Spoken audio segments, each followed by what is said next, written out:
Dans le football, certaines légendes ont touché le sommet avant de s'effondrer du jour au lendemain. Blessures cruelles, démons intérieurs, pression impossible à gérer. Aujourd'hui, on va revenir sur 10 joueurs dont la carrière s'est brisée bien trop tôt. Et on commence tout de suite avec un ancien ballon d'or. Nous sommes au milieu des années 60. À Manchester United, un gamin d'Irlande du Nord affole l'Europe, George Best. À 17 ans, il dribble comme personne, joue avec une aisance presque insolente et devient rapidement la première rockstar de football mondial. Talent pur, allure de star, charme dévastateur, il fascine tout autant qu'il désarme. En 1968, il atteint ce sommet. En finale de la Coupe d'Europe contre Benfica, il marque un but solo mythique, offre le titre à Manchester United et remporte le Ballon d'Or à seulement 22 ans. Le monde pense alors tenir le futur roi du football pour la décennie à venir. Best, lui, dira plus tard « Je suis arrivé au sommet et il ne me restait plus qu'à redescendre ». Mais très vite, tout s'écroule autour de lui. La célébrité ne le suit pas, elle le dévore. Les soirées deviennent quotidiennes, les excès aussi, et l'alcool s'installe comme son échappatoire. Best résumera parfaitement sa vie d'une phrase devenue culte « J'ai dépensé beaucoup d'argent pour l'alcool, les filles et les voitures, le reste, je l'ai gaspillé ». À Manchester United, les retards, les absences et les sanctions s'enchaînent. L'homme n'arrive plus à supporter le poids du personnage. Sur le terrain, le génie surgit encore parfois, mais l'intensité, la discipline et la faim, tout a disparu. À 27 ans, alors que la plupart des légendes commencent tout juste leur prime, la carrière de George Best au très haut niveau est déjà quasiment terminée. La suite ressemble à une fuite. Des clubs partout dans le monde, de courts passages, des éclairs de talents isolés, mais jamais plus le joueur qu'il avait été. George Best restera l'un des plus grands talents naturels de l'histoire du football. Un artiste, un prodige comme on en voit un par génération. Mais aussi l'un des plus grands gâchis, victime d'un combat qu'aucun défenseur ne lui avait jamais imposé, la célébrité, ses excès et ses propres démons. Nous sommes à la fin des années 80 et le football européen est dominé par un attaquant qui semble venu d'un autre monde, Marco Van Basten. À l'Ajax d'abord, puis au Milan AC, il est l'incarnation parfaite du buteur total. Grand, élégant, technique, intelligent, Van Basten ne marque pas que des buts, il crée des œuvres d'art. Son surnom, le signe d'Utrecht, résume ce mélange unique de puissance et de grâce. En 1988, il entre définitivement dans la légende lors de l'Euro. En finale contre l'URSS, il inscrit l'un des plus beaux buts de l'histoire. Une volée impossible, frappée depuis un an que personne n'aurait même tenté. Ce jour-là, il devient le meilleur joueur du monde. Une domination confirmée par 3 ballons d'or, 2 coupes d'Europe des clubs champions avec Milan et un statut d'attaquant indéfendable. À seulement 27 ans, Van Basten est au sommet du football mondial. Mais derrière cette perfection, son corps commence à s'effondrer. À une époque où les tacles par derrière sont encore légaux et fréquents, les défenseurs n'hésitent pas à cibler ses chevilles, encore et encore. Son pied droit devient un champ de bataille. Le cartilage s'effrite, l'articulation se fissure. Van Basten joue dans une douleur permanente, qu'il masque tant bien que mal. Les médecins tentent tout. Injection, opération, correction chirurgicale, mais chaque intervention aggrave l'usure au lieu de la freiner. En mai 1993, il dispute la finale de la Ligue des Champions contre Marseille. C'est son dernier match. Il a 28 ans, il est au sommet de son art, mais son corps, lui, a déjà abandonné. Pendant 2 ans, il se bat pour revenir, multiplie les essais, les rechutes, les tentatives désespérées. Rien ne fonctionne. En 1995, devant un San Siro ému, il annonce sa retraite. Il vient saluer les supporters dans une simple veste en cuir, incapable de courir, incapable même de marcher normalement. Sur le banc, son entraîneur Fabio Capello fond en larmes. Le monde réalise alors que ce n'est pas juste un joueur vieillissant qui part, c'est peut-être le meilleur attaquant de la planète qui disparaît en plein règne. Marco Van Basten ne s'est pas éteint lentement. Il a été arraché au football au moment précis où il était à son apogée. À la fin des années 90, un joueur bouscule les certitudes du football européen, Hidetoshi Nakata. Le Japon n'a encore presque aucune visibilité dans les grands championnats, mais Nakata, lui, débarque en Serie A avec l'assurance d'un vétéran. Technique, élégant, sûr de lui, il ne ressemble à personne. Très vite, il devient le premier joueur asiatique de l'histoire nommé pour le Ballon d'Or, une révolution à lui seul. En Italie, il s'impose dans le championnat le plus exigeant tactiquement. La presse le surnomme même le Beckham japonais. En 2001, il vit son moment de gloire avec l'AS Roma. Entré en cours de match contre la Juventus, il change littéralement le destin du titre, avec une performance légendaire. Ce jour-là, Nakata devient une icône. Mais derrière cette réussite, quelque chose s'essouffle. Plus les projecteurs se braquent sur lui, plus il se sent vidé. Pour lui, le football cesse peu à peu d'être un plaisir. Il répète souvent que jouer est devenu mécanique, un geste sans émotion. Le poids de la célébrité au Japon Les attentes, les obligations, tout s'accumule. Nakata joue encore quelques saisons, sans jamais retrouver cette étincelle. Il est encore apprécié, encore respecté, mais intérieurement, il n'y est plus. Et en 2006, après la Coupe du Monde, il pose un geste que personne ne voit venir. Une fois le match terminé, il s'allonge seul au milieu du terrain du Westfalenstadion, reste immobile, les yeux vers le ciel, pendant que le stade se vide. C'est son au revoir.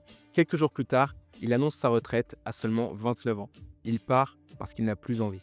Hidetoshi Nakata quitte le football comme il l'a marqué, avec une liberté totale et une classe que personne n'a pu lui enlever. Au début des années 2000, le football pense avoir trouvé le successeur naturel de Ronaldo, Adriano. Un attaquant brésilien d'une puissance incroyable, rapide, technique et doté d'une des frappes les plus violentes de sa génération. À l'Inter Milan, il devient l'empereur, un joueur que personne ne sait vraiment arrêter. À 22 ans, il est déjà l'un des meilleurs attaquants du monde. Puis arrive 2004. Adriano apprend la mort de son père. À partir de ce jour, il n'est plus le même. Sur le terrain, il continue d'être performant pendant quelques mois, mais en dehors, il sombre. L'alcool devient un refuge, les soirées s'enchaînent, les entraînements sont manqués, et l'Inter voit son joyau se perdre lentement. Le club tente tout, accompagnement psychologique, discussion, rappel à l'ordre, rien n'y fait. Adriano est présent, mais plus vraiment impliqué. En Italie, on parle de lui comme d'un joueur qui a perdu le sourire. Au Brésil, ses amis rappellent que son père était son repère, sa protection. Sans lui, Adriano n'a plus trouvé l'équilibre nécessaire pour mener la vie d'un athlète de haut niveau. Les années suivantes sont faites de retours avortés. Sao Paulo, Flamengo, la Roma. À chaque fois, l'espoir revient durant quelques matchs, puis disparaît. Aujourd'hui, Adriano assume sa rupture avec le football professionnel. Il explique boire de l'alcool presque tous les jours, sans s'en cacher, et vivre désormais comme il l'entend, loin des attentes du haut niveau.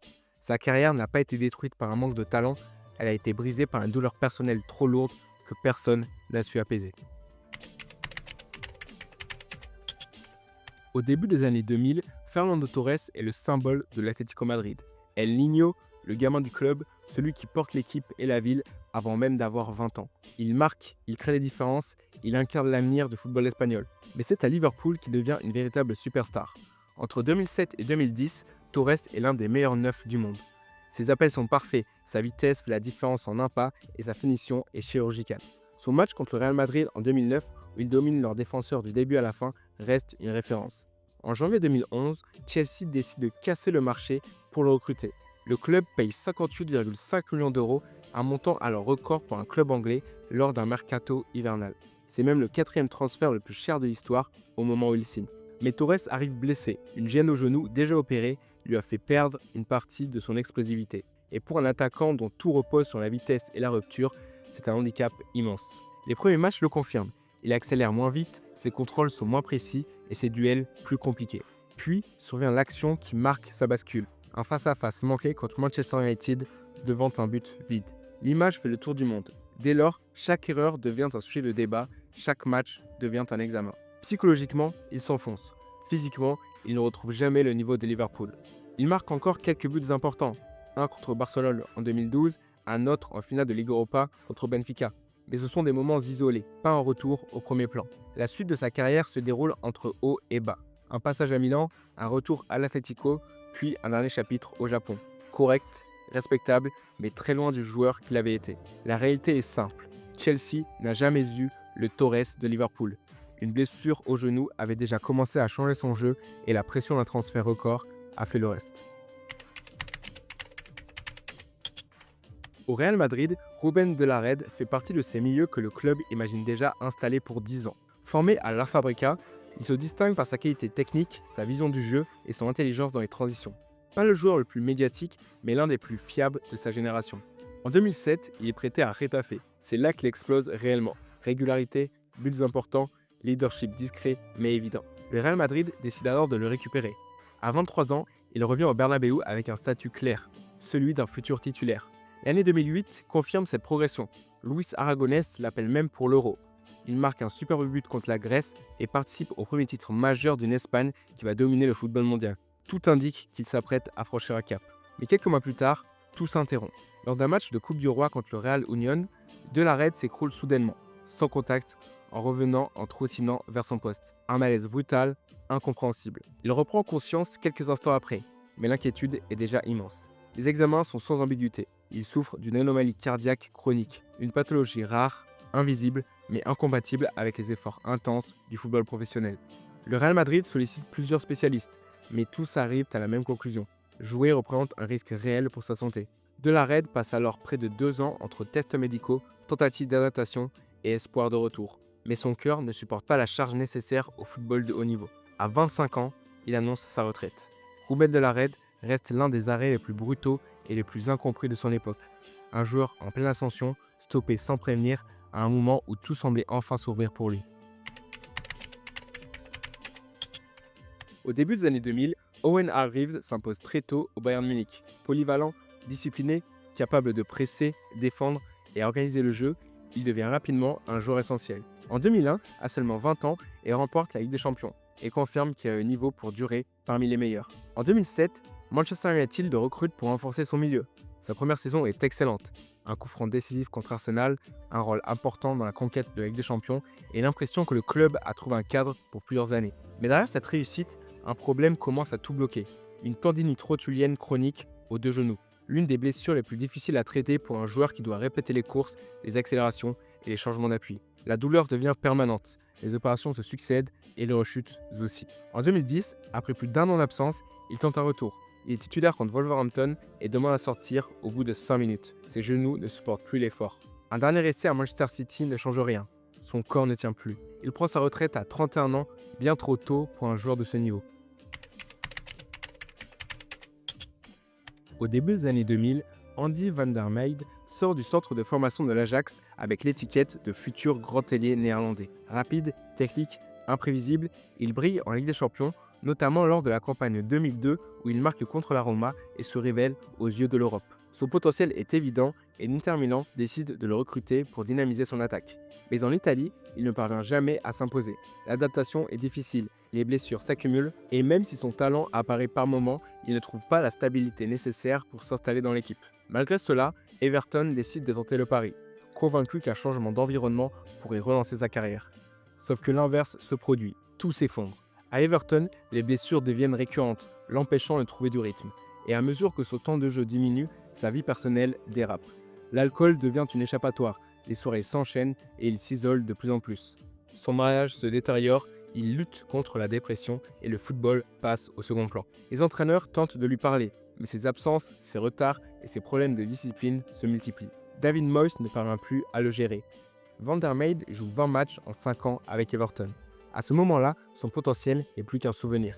Il quitte Everton après des années marquées par les blessures, l'alcool, l'instabilité et une lente perte de repères. À peine la trentaine passée, sa carrière au plus haut niveau est déjà terminée. Andy van der Meijde ne s'est pas perdu sur le terrain. Il s'est perdu en dehors, incapable de gérer la pression, la solitude et ses propres démons.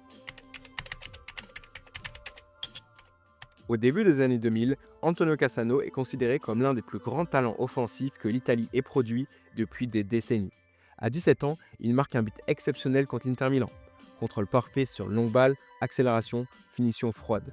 Une action qui résume ce qu'il est alors. Un prodige naturel, capable de gestes que personne d'autre n'ose tenter. La Roma investit lourdement pour le recruter, convaincu d'avoir trouvé l'héritier de Roberto Baggio. Sur le plan technique, Cassano est au niveau des meilleurs, mais rapidement, un problème apparaît. Il refuse les exigences du football de haut niveau. À la Roma puis au Real Madrid, la même dynamique se répète. Cassano ne suit pas les règles, ne respecte pas les programmes physiques et ne se maintient pas en condition. Son poids varie constamment, au point que la presse espagnole le surnomme le potelé. Le club lui inflige des amendes, mais cela ne change rien. Puis viennent les cassanate, ces coups de colère qui deviennent sa marque de fabrique. Insultes envers des arbitres, tensions avec des coéquipiers, affrontements répétés avec son entraîneur. Fabio Capello, pourtant admiratif de son talent, finit par le mettre à l'écart. Cassano n'accepte ni l'autorité, ni la discipline, ni la structure nécessaire pour jouer au plus haut niveau. Ses passages suivants, à la Sampdoria, au Milan AC, à l'Inter, montrent parfois des éclairs de génie, mais jamais sur la durée. À mesure que les années passent, son potentiel reste intact, mais son professionnalisme, lui, n'apparaît jamais. Antonio Cassano n'a pas été détruit par une blessure ou une pression médiatique. Son plafond était immense, mais il a refusé de faire les sacrifices indispensables pour l'atteindre. Quand il arrive à Arsenal à 19 ans, Abou Diaby est immédiatement perçu comme un futur pilier du milieu de terrain. Grand, élégant, puissant balle au pied, techniquement au-dessus de la moyenne, Il rappelle à Arsène Wenger ce qu'aurait pu être Vieira dans une version encore plus offensive. Sa prestation contre Bolton en 2006 impressionne tout le monde, et Arsenal pense avoir trouvé un milieu capable de marquer l'histoire du club. Mais quelques mois plus tard, tout bascule. En mai 2006, lors d'un match contre Sunderland, Dan Smith effectue un tacle extrêmement en retard. Le choc est violent. Diaby souffre d'une fracture grave de la cheville, accompagnée de lésions ligamentaires profondes. L'opération est lourde et les médecins avertissent déjà que le retour au très haut niveau sera complexe. Le problème, c'est que cette blessure devient le point de départ d'un cercle sans fin. Quand il revient, son appui au sol a changé. Son corps compense, puis se dérègle. Mollet, ischio, cuisse, genou. Pendant les 10 années suivantes, Diaby accumule plus de 40 blessures différentes. Chaque fois qu'il retrouve le rythme, une nouvelle lésion apparaît. Arsenal tente tout, programme personnalisé, séances réduites, travail spécifique, accompagnement médical renforcé, mais rien ne suffit. Son physique, modifié par la blessure initiale, ne supporte plus l'enchaînement des efforts du football professionnel. Diaby ne perd jamais son talent. Les rares fois où il enchaîne plusieurs matchs, il domine les milieux adverses avec une facilité déconcertante. En 2012, contre Liverpool, il réalise l'une des meilleures performances de sa carrière, confirmant le joueur qu'il aurait pu être. Mais comme toujours, la rechute arrive. Quand il quitte Arsenal, il n'a jamais vraiment eu l'occasion de montrer son niveau sur une saison complète. Un passage à l'OM ne change rien. Son corps ne tient plus. Il finit par mettre fin à sa carrière sans amertume apparente, mais avec la frustration de n'avoir jamais pu jouer librement. On vient de revenir ensemble sur 10 joueurs dont la carrière s'est brisée trop tôt. Chacun pour des raisons différentes, mais toujours marquantes. Si tu veux une partie 2 avec d'autres histoires du même genre, dis-le moi en commentaire. Et si la vidéo t'a plu, pense à mettre un like et à t'abonner pour ne pas rater la suite. Je te dis à très vite. Ciao.